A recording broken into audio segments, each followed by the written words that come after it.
महत्वपूर्ण और चर्चित डबल मर्डर के केस में उद्भेदन से संबंध में बुलाई गई है। यह एक महत्वपूर्ण चैलेंज था भोजपुर पुलिस के लिए और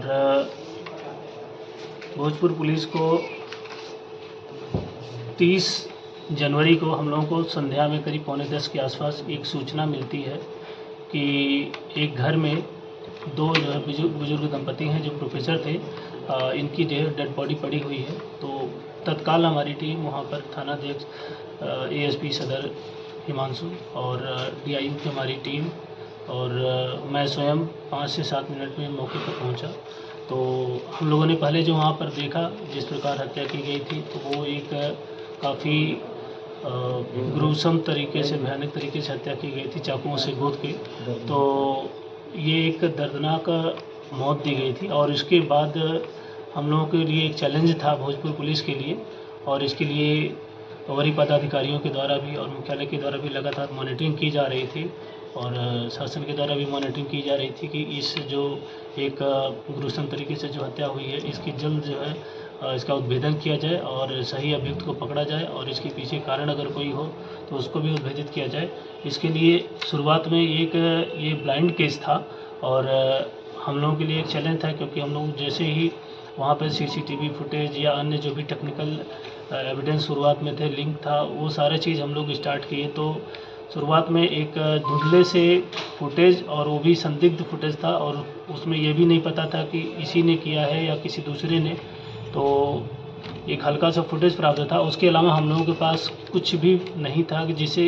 अभियुक्त के पास पहुंचा जा सके क्योंकि जो मृतक दोनों दंपति थे, दोनों लोग अकेले रहते थे उस घर में और जो भी नौकर चाकर किसी का आना जाना था तो वो केवल वही लोग जानते थे, उसके अलावा और किसी को नहीं पता था क्योंकि उनकी जो 3 बेटियां थी और तीनों लोग बाहर रहते थे, यहाँ पर कोई रहता नहीं था। तो उसी क्रम में हम लोग की एक विशेष टीम सहायक पुलिस अधीक्षक श्री हिमांशु के नेतृत्व में बनाए जिसमें थानाध्यक्ष नवादा, थानाध्यक्ष टाउन और हमारे डीआईयू की टीम जिसमें डीआईयू की टीम में हमारे कई ऑफिसर हैं, वो सारी टीम ने जो है एक लगन मेहनत से और इसके साथ साथ हमारे जो डीआईयू के जो सिपाही हैं, टेक्निकल एक्सपर्ट हैं, उन सब ने काफ़ी मेहनत की और शुरुआत में हम लोगों को लगा कि शायद कौन किया नहीं किया, कुछ शुरुआत में लिंक नहीं मिल रहा था, लेकिन हम लोगों की टीम ने लगातार मेहनत की और प्रतिदिन और मैं स्वयं, हमारे सहायक पुलिस अधीक्षक और हमारे थानाध्यक्ष और हमारे डीआईयू की टीम प्रतिदिन हम लोग 2 से 3 बार जो है 2-2, 3-3 घंटे पे क्या हुआ नहीं हुआ, अभी तक की क्या उपलब्धि हुई है, इस प्रकार से हम लोग आगे लगातार काम करते गए। तो इस क्रम में हम लोग अगर देखें तो अब एग्जैक्ट तो नहीं बता सकते लेकिन इससे ज़्यादा ही हो सकता है कि हमारी टीम लगभग 500 से ज़्यादा सीसीटीवी फुटेज का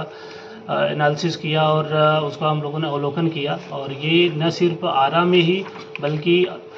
शुरुआत में जो एक लिंक मिली थी कि हो सकता है कि ये ट्रेन से आया हो, तो हम लोग पटना में यहाँ से जाने वाले जितना रेलवे स्टेशन है उसके सभी पर और विशेषतः हम लोग पटना जंक्शन और राजेंद्र नगर, फुलवारी और दानापुर, इन सभी स्टेशनों पे भी हम लोग सीसीटीवी फुटेज खंगाले और कुछ हिंट मिला था कि सम्राट होटल के आसपास शायद ये पहले अपना रहता था, तो उसके आसपास भी सीसीटीवी लिए। और उसके अतिरिक्त प्रोफेसर साहब रोहतास में नोखा में जहाँ पर जिस कॉलेज में थे पहले, तो उस हम लोग नोखा भी हमारी एक टीम गई, औरंगाबाद का हिंट मिला था वहाँ गई, छपरा एक पहले हिंट मिला था वहाँ हमारी टीम गई और शुरुआत में काफ़ी दुर्लभ कार्य था लेकिन 500 से ज़्यादा हम लोग सीसीटीवी का जो अवलोकन किया और 6000 से ज़्यादा जो संदिग्ध मोबाइल नंबर थे उसका सीडीआर एनालिसिस या अन्य जो भी हमारा तकनीकी बिंदुओं पे जो है इसका विश्लेषण था उसको किया गया और बहुत ही धैर्य से हमारी टीम ने लगातार काम किया और उसके उपरांत हम लोगों को तब भी पूरी सफलता नहीं मिली थी टेक्निकल जो भी हमारी टीम ने काम किया था, लेकिन आगे जो हम लोगों को टेक्निकल टीम के कुछ जो हिंट मिले और फिर मैनुअली भी हमारी टीम खुद हमारे सहायक पुलिस अधीक्षक सदर श्री हिमांशु पटना में अपनी टीम के साथ 2 दिन ये लोग पैदल कई जगह जो भी कुछ संदिग्ध जगह थे या कुछ हम लोग का हिंट था वहाँ ये लोग घूमे और घूमने के उपरांत वहाँ से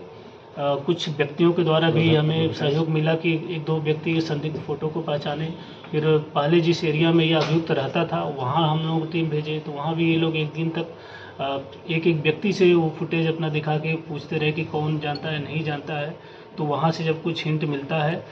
तो फिर जाके हम लोगों को ये बाद में पता चलता है कि ये अभियुक्त जो है, जो दीपक नाम से शुरुआत में आया था, ये दीपक इसका एक बुलाने वाला नाम था जो यहाँ पर दिया गया था। और यह अभियुक्त का असली नाम था तपन डे, पिता सुरेन मोहन डे, और ये शौकीन जो जोनाई का रहने वाला, जिला धेमाजी, राज्य असम। ये यहाँ से करीब 1700-1800 किलोमीटर से आगे दूर पड़ता है। ये अरुणाचल और के बॉर्डर पे पड़ता है, काफ़ी दूरी है। और जो इसमें हमारी टीम ने काम किया उसमें अगर हम सहायक पुलिस अधीक्षक से भी थोड़ा आप लोगों से रूबरू कराना चाहते हैं, इन्होंने जो काम किया है थोड़ा बताएंगे। ये क्राइम सीन में हम लोग गए थे तो ये बहुत ग्रूसम था, बहुत दर्दनाक था, काफ़ी ब्लड था वहाँ पे। तो सबसे पहला तो हमारा काम था कि इसमें अनुसंधान प्रॉपर तरीके से हो और वैज्ञानिक तरीके से हो, क्योंकि अभियुक्त को हम लोग जब पकड़ लेंगे तो हमारे पास पर्याप्त साक्ष्य होना चाहिए कि उसे सज़ा हो। तो अगले दिन ही हमने एफएसएल को बुलाया, उसकी ब्लड एनालिसिस की, पोस्टमार्टम इंक्वेस्ट बहुत एक्सपर्टाइज तरीके से किया गया, कमेटी बना के डॉग स्क्वाड को बुलाया गया था, सीसीटीवी का फुटेज देखा गया। जो हम लोग 29 तारीख 30 तारीख जो हमें अनुमान डेट लगा था कि उस दिन शायद हत्या हो सकती, तो उस दिन का तो देखा ही गया, लेकिन सर के आदेश पे, सर के आदेश पे हम लोग फिर 20 तारीख से पूरा जो उनके घर पे सीसीटीवी लगा हुआ था उसको देखा गया। फिर वहाँ पे हमें जब पता चला कि ये तकरीबन रोज़ आ रहा है इनके घर पे और 4-5 घंटे रह रहा है,